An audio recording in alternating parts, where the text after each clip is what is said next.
भिलनी महातपस्विनी शबरी जाको नाम, मतंग मुनि कह कर गए तो हे मिलेंगे राम। सोने की चिड़िया मां भारती और सत्य सनातन धर्म के सबसे आदर्श पुरुष मर्यादा पुरुषोत्तम भगवान राम, जो वर्षों की तपस्या के बाद ऋषि मुनियों को भी नहीं मिलते, मगर एक भीलनी शबरी के घर स्वयं चल के आके न सिर्फ दर्शन देते हैं बल्कि उस भीलनी के जूठे बेर भी खाते हैं। और बाबा तुलसी ने क्या खूब कहा है कि प्रबल प्रेम के पाले पड़कर प्रभु का नियम बदलते देखा, अपना मान भले टल जाए भक्त का मान न टलते देखा। भाव नहीं तो कुछ भी नहीं है, लाख करो गुणगान, भाव के भूखे हैं भगवान, भाव के भूखे हैं भगवान।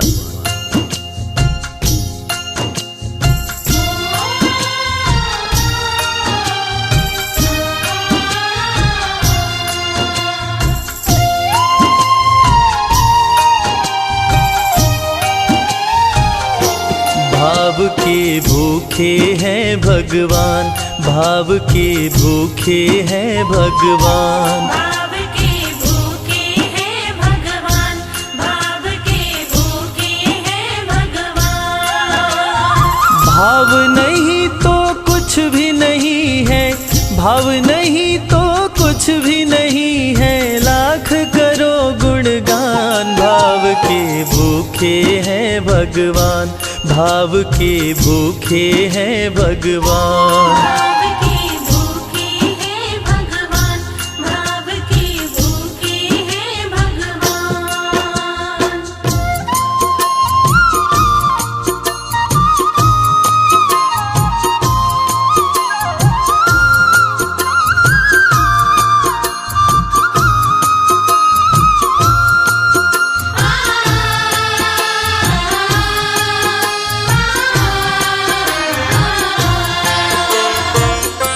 एक थी शबरी भक्तन, न्योछावर करके तन मन, मतंग मुनि के संग में करती थी प्रभु का कीर्तन। मतंग मुनि के संग में करती थी प्रभु का कीर्तन। बागों से चुन चुन लाती, प्रभु को फूल चढ़ाती, गंगा के पावन जल से रोज स्नान कराती। गंगा के पावन जल से रोज स्नान कराती। चरण धो के श्री राम का करती, चरण धो के श्री राम का करती, चरणामृत का पान। भाव के भूखे हैं भगवान, भाव के भूखे हैं भगवान। भाव के भूखे हैं भगवान, भाव के भूखे हैं भगवान।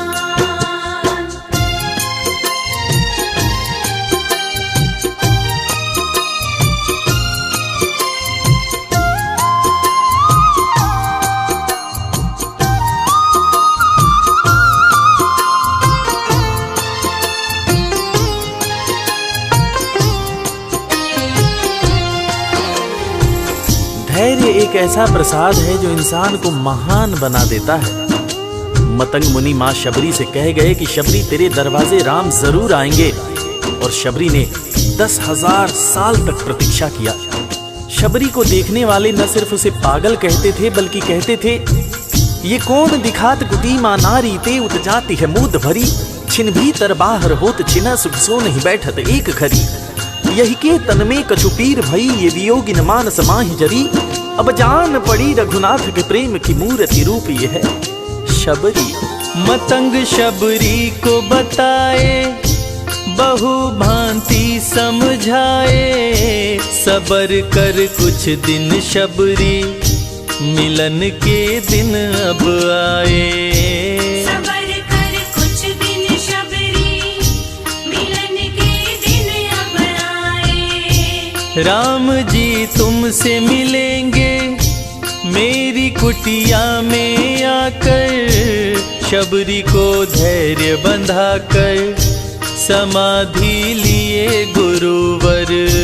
शबरी को धैर्य बंधाकर समाधि लिए गुरुवर। राम नाम में लीन हो गई, राम नाम में लीन हो गई, गुरु से पाकर ज्ञान। भाव के भूखे हैं भगवान, भाव के भूखे हैं भगवान। भाव के भूखे हैं भगवान, भाव के भूखे हैं भगवान।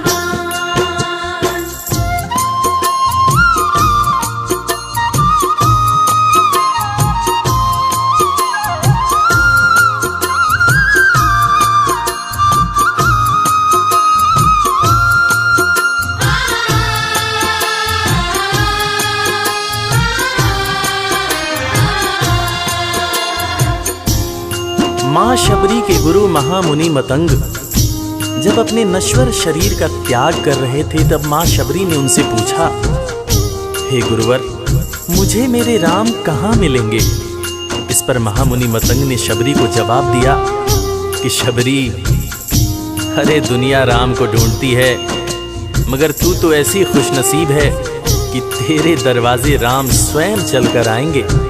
माँ शबरी को अपने गुरु की बातों पर अटूट विश्वास हो गया।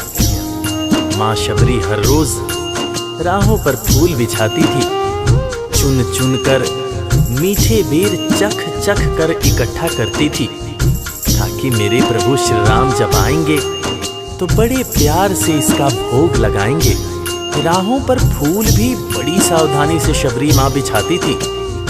शबरी माँ सोचती थी कि मेरे गुरुवर कह के गए हैं कि मेरे घर मेरे राम जरूर आएंगे।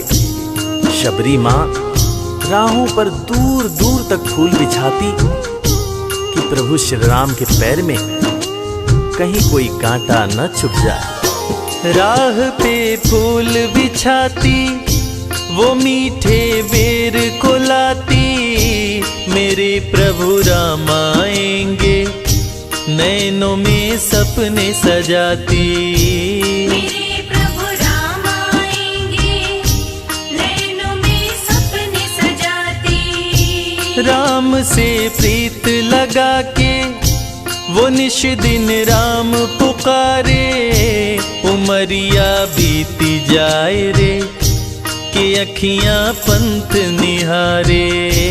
उमरिया बीती जाए रे कि अखियां पंथ निहारे। जर्जर हो गई काया फिर भी, जर्जर हो गई काया फिर भी, बसे राम में प्राण। भाव के भूखे हैं भगवान, भाव के भूखे हैं भगवान। भाव के भूखे हैं भगवान, भाव के भूखे हैं भगवान।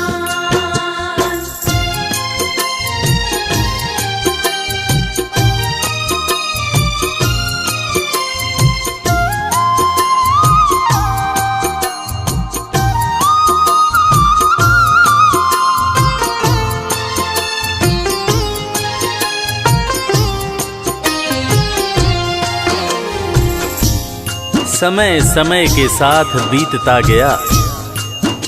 माँ शबरी अब बूढ़ी हो गई। माँ शबरी की उम्र जैसे जैसे बढ़ती गई, प्रभु श्री राम के प्रति उसका प्यार और भी ज्यादा गहरा होता गया। माँ शबरी जो इस जन्म में तो भीलनी हुई थी, मगर अपने पूर्व जन्म में वो एक बहुत बड़े राजा की रानी थी। प्रयागराज, जहां पर कुंभ का मेला लगता है, एक बार वो अपने राजा के साथ उसी कुंभ के मेले को देखने पहुंची। अपने पूर्व जन्म में भी मां शबरी को प्रभु श्री राम से उतना ही ज्यादा प्यार था। उस वक्त रानी ने अपने पति से ये इच्छा जताई कि मैं बाहर जाकर संत महात्माओं के साथ भजन कीर्तन करूंगी, जिस पर उसके राजा पति ने ये कहकर मना कर दिया कि एक महारानी को इस तरह के छोटे लोगों के साथ बैठना शोभा नहीं देता। ये बात महारानी के हृदय में चुभ गई। महारानी ने गंगा के पानी में जाकर अपने प्राण त्याग दिए और ईश्वर से कहा, हे मेरे प्रभु, हे मेरे राम, इस जन्म में तो आपने मुझे बहुत खूबसूरत बनाया है, अगले जन्म में चाहे मुझे कुरूप बना देना। इस जन्म में आपने मुझे उच्च कुल में जन्म दिया है, अगले जन्म में चाहे तो मुझे भीलनी बना देना। मगर हे प्रभु, मेरा अगला जन्म जब भी हो, मुझे ये सौभाग्य जरूर देना कि मैं तुम्हारे नाम को जपूं, मैं तुम्हारा नाम लूं, मुझ पर कोई बंधन न हो। वो राजकुमारी अगले जन्म में माँ शबरी बनी, वही माँ शबरी जो कुटिया में प्रभु श्री राम की राह देख रही थी। वो सुंदर आसन लगा के, स्वच्छ कुटिया को सजा के, राह आंचल से बुहारे, प्रभु का ध्यान लगा के। राह आंचल से बुहारे, प्रभु का ध्यान लगा के। और ना अब तड़पाओ, राम मेरे आ भी जाओ, दरस बिन शबरी व्याकुल, राम मेरे दरस दिखाओ। दर्श बिन शबरी व्याकुल, राम मेरे दर्श दिखाओ। दरस की आस लगी मेरे प्रभु जी, दरस की आस लगी मेरे प्रभु जी, पूर्ण करो अरमान। भाव के भूखे हैं भगवान, भाव के भूखे हैं भगवान। भाव के भूखे हैं भगवान, भाव के भूखे हैं भगवान।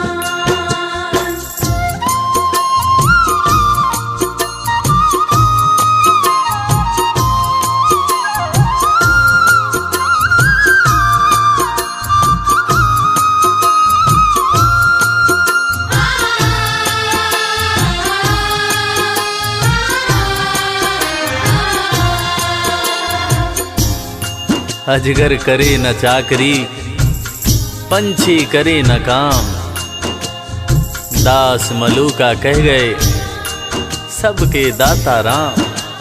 और हम सबके परम पूज्य बाबा तुलसीदास ने रामचरितमानस में भी कहा है, राम से बड़ा राम का नाम।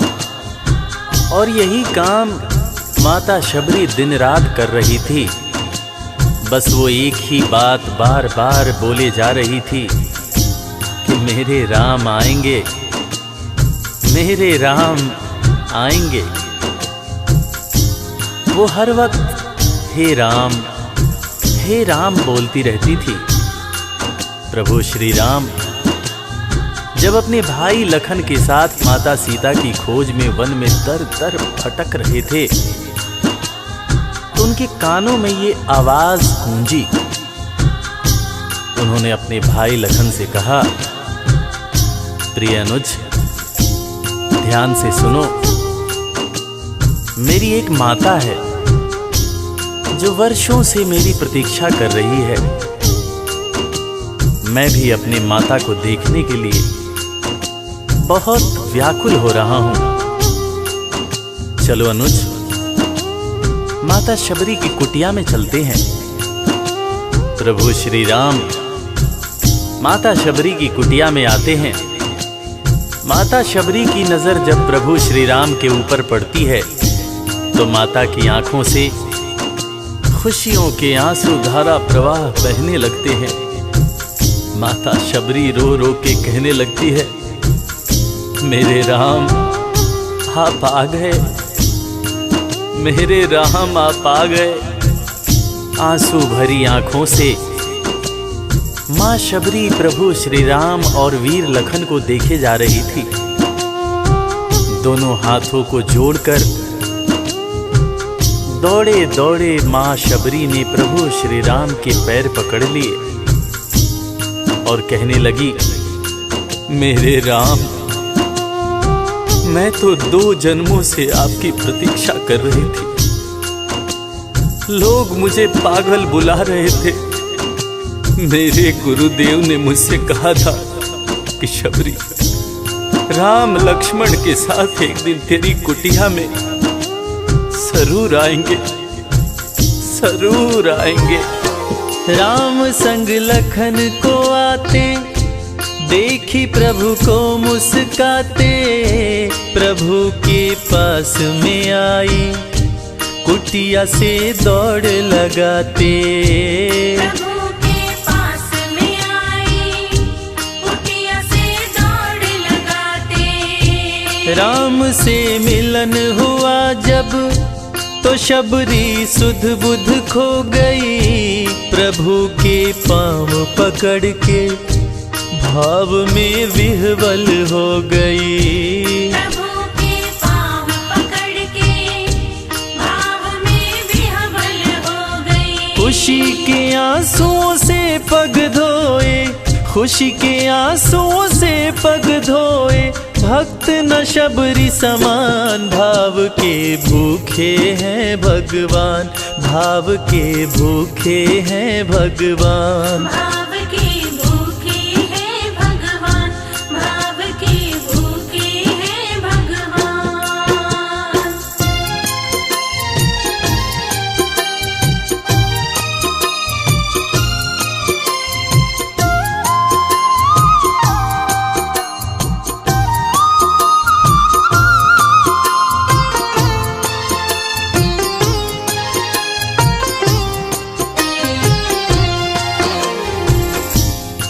मित्रों, मैं रविराज आप सबको आज एक बात बताना चाहूंगा। वो बात जो मुझे मेरे गुरुदेव फरीद हसन खान साहब ने बताई है, और वो बात ये है कि ईश्वर को हमारी जरूरत नहीं है, हमें ईश्वर की जरूरत है। ईश्वर हमारे बिना भी पूर्ण है, मगर हम ईश्वर के बिना हमेशा ही अपूर्ण हैं। हम पैदा तो इंसान के रूप में होते हैं, मगर अंत में हमें उसी परमात्मा के पास जाना होता है। इसलिए हमें जीवन में हर वो कार्य करना चाहिए जो ईश्वर को पसंद हो, और ईश्वर को सिर्फ यही पसंद है कि हम नेक दिल बने, दयालु बने और सदैव ही अच्छाई के मार्ग पर चलें, चाहे कितनी भी कठिनाई क्यों न हो, और हमेशा अपने परमात्मा को याद करते रहें, चाहे ईश्वर के रूप में, चाहे अल्लाह के रूप में, गुरु नानक देव जी के रूप में, चाहे ईसा मसीह के रूप में। जो भी इंसान ईश्वर को याद रखता है, वो कभी जीवन में किसी का बुरा नहीं कर सकता। बुरा करना तो दूर की बात है, वो किसी का बुरा सोच भी नहीं सकता है। उसका मन हमेशा साफ और शांत रहता है। मन हो गर निर्मल संजय, प्रभु जी दौड़े आते, प्रसाद की बात करें क्या, वो जूठे बेर भी खाते। प्रसाद की बात करें क्या, वो झूठे बेर भी खाते। बात है सच्ची लेकिन हम सब, बात है सच्ची लेकिन हम सब इससे हैं अनजान। भाव के भूखे हैं भगवान, भाव के भूखे हैं भगवान। भाव के भूखे हैं भगवान, भाव के भूखे हैं भगवान। भाव नहीं तो कुछ भी नहीं है, लाख करो गुणगान। भाव के भूखे हैं भगवान। भाव के भूखे हैं भगवान, भाव के भूखे। इस कथा के लेखक पंडित संजय तिवारी जी, साउंड इंजीनियर श्री कैलाश डंडरियाल जी, मैक्स स्टूडियो दिल्ली, संगीतकार लवली शर्मा, मैं आपका अपना रविराज और वीर म्यूजिक परिवार की तरफ से आप सभी को कोटि कोटि प्रणाम करता हूँ। किसी भी त्रुटि के लिए हम क्षमा प्रार्थी हैं। बोला भक्त और भगवान की